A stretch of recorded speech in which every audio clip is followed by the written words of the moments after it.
स्वादिष्ठान चक्र। नमस्कार दोस्तों, स्वागत है आपका हमारे चैनल पर। आज हम बात करेंगे स्वादिष्ठान चक्र के बारे में, जो हमारे 7 ऊर्जा केंद्रों में से दूसरा चक्र है। यह चक्र नाभि और जननांगों के बीच स्थित होता है और हमारे भावनाओं, इच्छाओं और सृजनात्मकता का केंद्र होता है। तो चलिए शुरू करते हैं। स्वादिष्ठान चक्र का परिचय। स्वादिष्ठान चक्र, जिसे सैक्रल चक्र भी कहा जाता है, हमारे शरीर में निचले पेट में स्थित होता है। इसका प्रमुख तत्व जल है, जो इसके गुणों को दर्शाता है। इस चक्र का रंग नारंगी है और इसका मंत्र बम बैम है। यह चक्र हमारे जीवन में भावनात्मक स्थिरता, आत्मविश्वास और सृजनात्मकता लाता है। स्वादिष्ठान चक्र का महत्व। इसके बारे में इतना कह सकता हूं कि हमारी सारी मानसिक परेशानियों की एकमात्र जड़ यह स्वादिष्ठान चक्र होता है। इसके बारे में यह भी कहा गया है कि यह एकमात्र चक्र हमें हजारों जन्मों के सफर का अनुभव करा सकता है। मनुष्य के मन में जो विचार की लहर बनती है और विचार लहर के कारण मनुष्य में जो भी भावनाएं उभर आती हैं, वह सब स्वादिष्ठान की देन है। भावनाएं और स्वादिष्ठान चक्र एक दूसरे से जुड़े हैं। स्वादिष्ठान चक्र के कारण भावनाएं निर्मित होती हैं। भावनाओं पर काबू पाकर हम स्वादिष्ठान को भी अपने काबू में ला सकते हैं। दरअसल यह तो बहुत सीधी बात है। हम हमारे उभरे हुए भावनाओं पर ध्यान, धारणा और समाधि लेने से स्वादिष्ठान का स्वरूप हमारे अंदर कैसे विकसित हो रहा है, इसका ज्ञान हो जाता है। स्वादिष्ठान चक्र का जागरण। अवश्य ही लोग पूछते हैं, चक्र जागृत हो गया, इसे कैसे पहचाने? उत्तर आसान है, पर अनुभव लेने पर समझ आता है। सारे चक्र तो पहले से ही, जन्म से ही जागृत रहते हैं। तभी तो हमारा विकास होता है।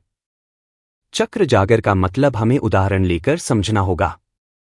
मान लो एक ऐसी बहुत ही उन्नत बुद्धि वाली मशीन है जो अपने आप काम करती है। सारे चक्र भी अपने आप काम करते हैं। जैसे कोई मनुष्य मशीन को इस्तेमाल करना अगर सीख रहा है, तो इसे आप चक्र जागृत करने का अभ्यास समझ ले। मतलब कोई विद्यार्थी उन्नत मशीन को कैसे ऑपरेट करे, इसकी बारीकियां पढ़ लेता है, समझ लेता है। ठीक उसी प्रकार साधक साधना के द्वारा चक्रों को जान लेता है, चक्रों को बारीकता से पढ़ लेता है। जब मनुष्य उन्नत मशीन चलाने में महारत हासिल करता है, तो सही में वो मशीन का सब तरीके से उपयोगी गुण जान लेता है। चक्र के बारे में भी ऐसा ही होता है।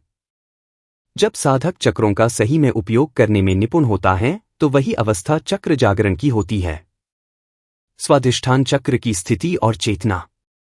स्वादिष्ठान 2 नंबर का चक्र है, जो कमर के आसपास होता है। भावनाएं स्वादिष्ठान से प्रकट होती हैं, वो मूलाधार से नियंत्रित होती हैं।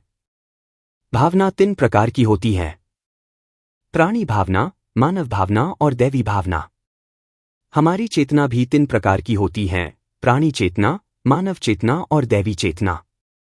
मूलाधार चक्र में कौन सी स्थिति है, इस पर चेतना निर्भर होती है। मान लो मूलाधार प्राणी स्थिति में है, तो चेतना भी प्राणियों की होगी। जब प्राणी चेतना होती है, तो स्वादिष्ठान से सिर्फ प्राणी भावनाएं प्रकट होती है।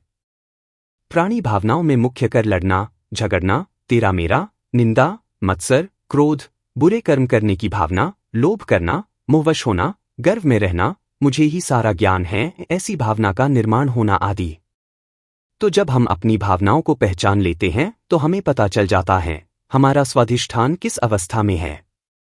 भावना की अवस्था, चेतना की अवस्था और चक्रों की अवस्था समझ आती है। मान लो मूलाधार में मनुष्य स्थिति है, तो मनुष्य की चेतना प्रबल होगी और मनुष्य भावनाएं बाहर निकलेगी। जैसे कि दूसरे मनुष्य को अपनी तरह समझ लेना, हमें सुख दुख आते हैं, वैसे ही दूसरों को आते हैं, इसका आकलन होना। मनुष्य को मनुष्य की तरह जानकर दूसरों से व्यवहार करना, जीवन व्यतीत करना और समाधानपूर्वक संतोषप्रद जीवन जीना। सही समझ का विकास होना। स्वादिष्ठान चक्र को संतुलित करने के उपाय। स्वादिष्ठान चक्र को नारंगी रंग ज्यादा प्रभावित करता है।